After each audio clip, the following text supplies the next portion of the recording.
Saudara-saudari, marilah kita mendengarkan renungan dengan judul Ikutilah Perintahku, yang berdasarkan pada Injil Yohanes bab 15 ayat 12. Yesus bersabda, "Inilah perintahku, yaitu supaya kamu saling mengasihi seperti aku telah mengasihi kamu."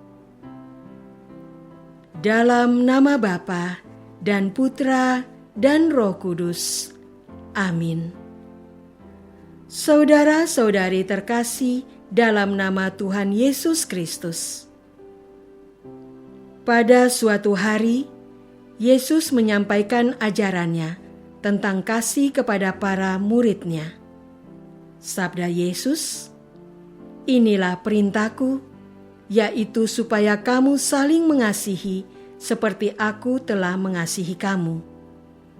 Tidak ada kasih yang lebih besar daripada kasih seorang yang memberikan nyawanya untuk sahabat-sahabatnya. Kamu adalah sahabatku, jikalau kamu berbuat apa yang kuperintahkan kepadamu. Aku tidak menyebut kamu lagi hamba, sebab hamba tidak tahu apa yang diperbuat oleh tuannya.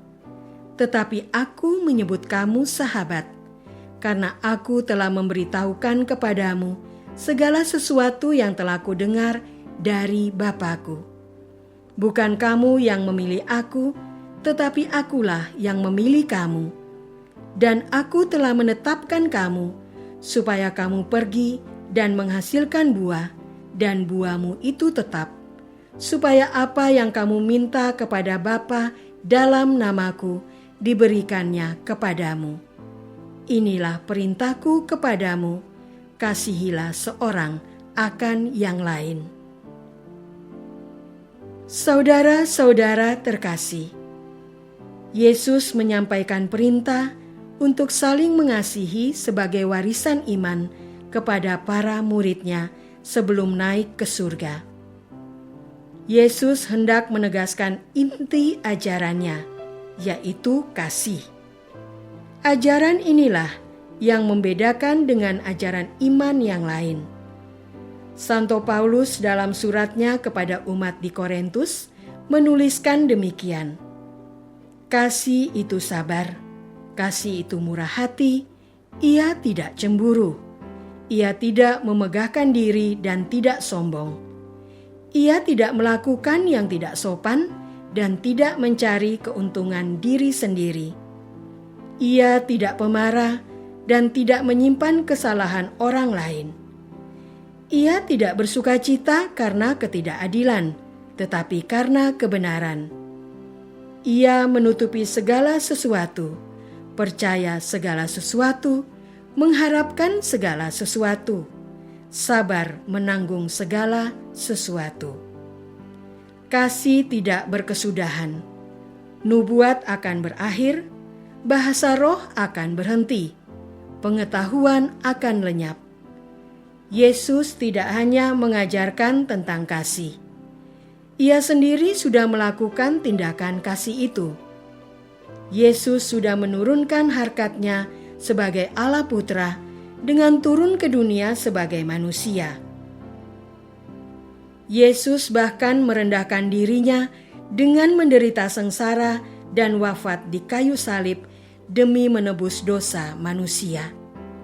Jika Yesus sendiri sudah melakukan tindakan kasih, semestinya kita pun mengikuti perintahnya untuk melakukan tindakan kasih itu.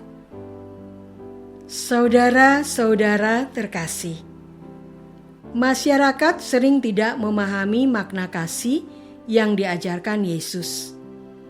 Masyarakat menyatakan kasih dengan ungkapan, "Aku cinta kamu," seperti yang diucapkan seorang pria kepada seorang wanita karena ketertarikan kepada lawan jenis. Cinta manusiawi ini bersifat searah, bersyarat, dan sebagian. "Aku mencintaimu sesuai harapanku kepadamu. Jika kamu tidak sesuai harapanku, aku tidak akan mencintaimu lagi." Aku mencintai dirimu karena kamu cantik, pandai, terkenal. Jika salah satunya tidak ada, maka aku tidak mencintaimu lagi. Itulah sebabnya banyak orang memiliki lebih dari satu cinta, agar cinta mereka bisa utuh. Cinta yang seperti ini tidak bisa diharapkan akan selamanya. Mereka yang hidup dengan cinta manusiawi ini tidak pernah memperhitungkan orang lain yang benar-benar mencintai mereka dengan sepenuh hati. Yang ada adalah, aku membutuhkan cintamu. Mereka termasuk orang yang kekeringan cinta sejati.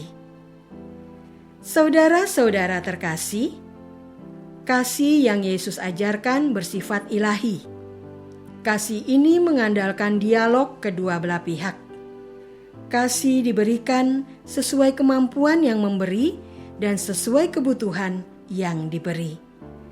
Kasih ini utuh diberikan, bukan sebagian saja. Bahkan ada orang yang mengasihi orang lain hingga memberikan harta benda dan hidupnya. Kasih ini bersifat selamanya, terus-menerus diberikan sepanjang waktu dibutuhkan. Tentu saja hanya orang yang memiliki kasih yang berlimpah di dalam hatinya yang mampu membagikan kasih ilahi ini. Seberapa banyak pun kasih yang mereka berikan, kasih yang mereka punya tidak akan berkurang sedikit pun, bahkan akan semakin bertumbuh. Manusia yang memiliki kasih ilahi ini, salah satunya adalah para ibu. Mereka bersedia mengandung cabang bayi di dalam rahimnya. Mereka rela mempertaruhkan nyawa. Para ibu dengan sabar mendidik anak mereka hingga dewasa. Inilah yang dilakukan Ibu Maria. Walaupun tidak memahami kabar malaikat, Maria tetap mengandung dan melahirkan Yesus.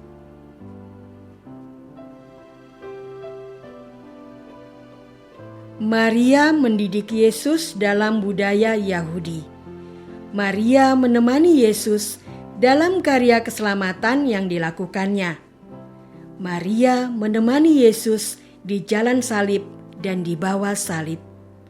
Jalan salib dan kayu salib itulah tanda kasih Tuhan kepada manusia. Apakah cinta kita bersifat manusiawi? Sudahkah kasih Yesus menguasai hidup kita? Marilah kita berdoa.